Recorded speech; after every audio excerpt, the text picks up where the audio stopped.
በበላበት የሚጮኸው ቅጥረኛ ኢሊት ነኝ ባይ ኢትዮጵያ እንዳሻው ያልከሰሰባት አጀንዳ አለ ብዬ አላምንም። ግን ከክሶቹ ሁሉ የሚገርመኝ ክስ አለ። ሲያሻት የትናንትናዋን ኢትዮጵያ ይጠራትና ያለ ማዘዣ ቀለል አድርገው ጠርተው አምጥተው በህዝብ አደባባይ ፊት በገለማው ፍርድ ቤታቸው ፍርደ ገምድል በሆነው ህጋቸው ፍትህን በማያውቀው ማንነታቸው አፋቸውን ሞልተው ይከሷታል። ከዛም ፍርዳቸው በደቦ ነው። በቃ እያጨበጨብን ከፍርዳቸው ተሳታፊ ሆነን አብረን እንድንወግራት ይጋብዙናል። እኛም ካለማወቅ እንፈርዳለን። ከነዚህ ሁሉ ክሶች ውስጥ አንዱ ኢትዮጵያ ተደጋግማ የተሰቀለችበት እንትኗ ኢትዮጵያ እንዲህ ናት እያለን እንድናጅባቸው የሚያበረታቱ እንዲህ በማለት ነው። አንደኛው ትርክታቸው እንዲያውም አሁንማ ከሀገሪቱ መሪ እስከ የታችኛው ጨዋ የሚባለው የኔ ቢጤ ድረስ ቀለል አድርጎ ነጋ ጠባ እንዲህ እያለ ያማታል። የኢትዮጵያ ታሪክ በሙሉ የጦርነት ታሪክ ነው። አዎ ምንም የምንመነዝረው ታሪክ እንደሌለ በየትኛው ታሪካችን መወቀስ እንዳለብን እንኳን ሳናቅ የኢትዮጵያውያኖች ታሪክ በሙሉ የጦርነት ታሪክ ነው፣ ሌላ ታሪክ የለንም ይሉናል። ይህ ሁሉ ለዓለም አበርክተን ይህ ሁሉ ዓለም ድረስ አፉን ከፍቶ ይህ ሁሉ ታሪክ ተሰፍሮ ከመስፈሪያው እያለፈ እና ታሪካችን በሙሉ ጦርነት ነው ብሎ የሚጠይቅ ሰው የለም። አልጠየቅናችሁም። ዛሬ እየኖርንበት ያለነው ሁኔታና እውነታ ቢያስቸግርን ከትናንትናው መለየት ቢያቅተን የዛሬውን ድክመታችንንና ስንፈታችንን የዛሬውን የጦርነት ውሏችንን ከትናንትናው የጦርነት ማንነታችን ጋር እየደመርን እያዋሃድን ከዛሬው ከተጨማለቅንበት ወንጀላችን ነፃ ያወጣን ይመስል የኢትዮጵያ ታሪክ በጦርነት ተጀምሮ በጦርነት ያለቀ የጦርነት ታሪክ ብቻ ነው ይሉናል።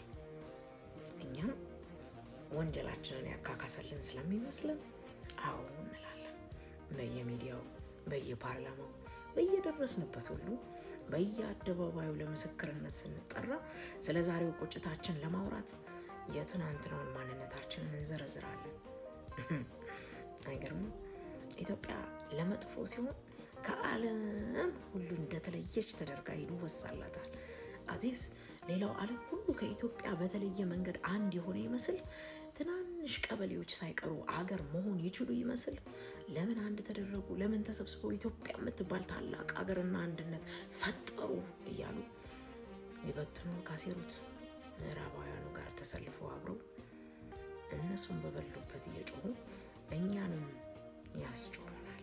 ከክርስቶስ ልደት በፊት ጀምራ እስከ 1945 ድረስ እስከ ሁለተኛው ዓለም ጦርነት ድረስ በደም የጨቀየች የጦር አውድማ እንደነበረች ስለ አውሮፓ አይነግሩንም። ግን ኢትዮጵያ ሲሆን የተለየ ነው።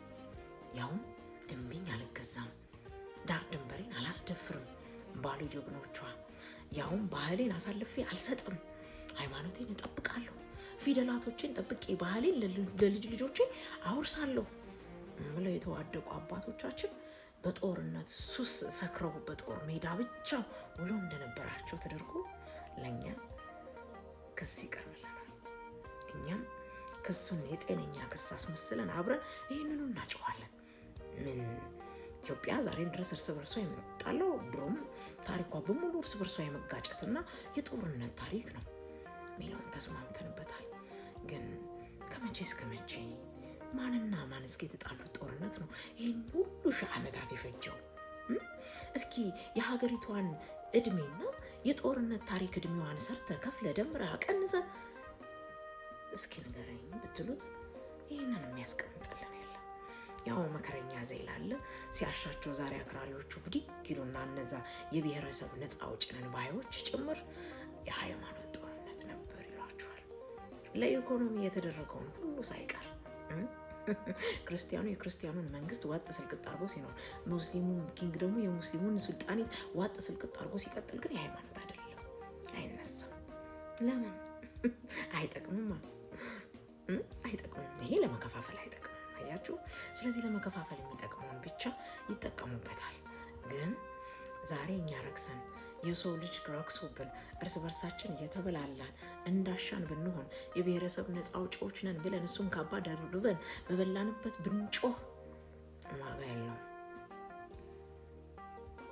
ዛሬ እሱን ወንጀላችንን ለመሸፈን የትናንትናዋን ኢትዮጵያ መክሰስ ዋጋ አያስገኝም። የፍትህ ሰዎች እንደነበርን the father of history የሚባለው ሄሮዳተስ the ancient Greek historian ነው። the histories የሚል መጽሐፍ አለው በግሪክ የተጻፈ ወደ እንግሊዝኛ የተተረጎመ። በሱ መጽሐፉ ኢትዮጵያን ምን ይላታል መሰላችሁ? ኢትዮጵያውያኖችን ምን ይላቸዋል? Ethiopians are just men ይላቸዋል። ኢትዮጵያውያኖች የፍትህ ሰዎች ናቸው። አማልክቶች ሲደሰቱ ወደ ኢትዮጵያ ምድር ይወርዳሉ ሁሉ ብሎላታል። ምን ይሄ ብቻ? ኢትዮጵያውያኖች አለ ሄሮዳተስ በመልክ በጀግንነት በስነ ምግባር የሚገዳደራቸው አንድም ሀገር የለም ብሎ መስክሮልናል። ፈረንሳይና እንግሊዝ ለ113 ዓመታት በጦር አውድማ ያለምንም እረፍት ሲጨፋጨፉ ኖረዋል። ለ113 ዓመታት ግን ይህንን አንስተው የአውሮፓ ታሪክ እድሜ ልኩን የጦርነት ነው 113 ዓመት ሙሉ በአንድ ጉዳይ እንዴት ሁለት ሀገር ሲጨፋጨፍ ይኖራል ብለው አይነግሯችሁ። ኢትዮጵያ ግን ወራሪ መጥቶ ባህልህን ልቀማ፣ ሃይማኖትህን ልውሰድ፣ ልግዛህ፣ ልቀጥቅጥህ፣ ባሪያ ላርግህ ያላቸውን ሁሉ አንገዛም ብለው ደምና ጥንታቸውን ከስክሰው ያኖሯትን ሀገር የጦርነት ታሪክ ነው ያላት ተብሎ እንደ ተራ መናኛ ነገር ይነሳል። በዚህ በኩል ደግሞ መልሶ ይሄንን ያለው ሀገር የድል ቀን ያልተገዛች ሀገር ለሌላው አፍሪካ ሁሉ ምሳሌ በዓለም የምትደነቅ ያለ ሲያወራ አያፍርም። የቱን እንቀበላችሁ? ሌላው ቀርቶ ፈርዖኖች እንኳን ምንድን ነው ያሉት? ኢትዮጵያ is a land of God ያሉት እኮ ፈርዖኖች ናቸው። ሀገር እግዚአብሔር ናት ብለው የመሰከሩላት አይደል? እኛ ስንለውማ እንዴት ይሆናል? እስኪ ሌሎች ያሉትን እና ነብዩ መሐመድ ወደ ኢትዮጵያ ተከታዮቻቸውን ሂዱ፣ የሀበሻው ንጉስ ፍትሃዊ ነው፣ በእኩልነት ያምናል፣ ይቀበላችኋል ብሎ የላካቸው ለምን ይመስላችኋል? እነሱ የፍትህ ሰው ነበሩ። እነሱ የእኩልነት ሰዎች ነበሩ። አየህ፣ ራስህ ፍትህ ስትሆን ስለ ፍትህ የተጻፈ መመሪያ ብጣሽ ወረቀት አያስፈልግም። ይችን ኢትዮጵያ ነው ነጋ ጠባ እየከሰሱ ጭራሽ ላፋቸው እንዲሞላ የዛሬ ወንጀላቸው እንዲጠበቅ አዚፍ ነፃ አውጥቶ ነፃ ካርድ የሆናቸው ይመስል ኢትዮጵያ የጦርነት ታሪክ፣ ኢትዮጵያውያኖች የጦርነት ታሪክ ብቻ ነው ያላቸው እያሉ የሚደሰኩት አይገርም? ሰው ከራሱ ተጣልቶ እስከ መቼ?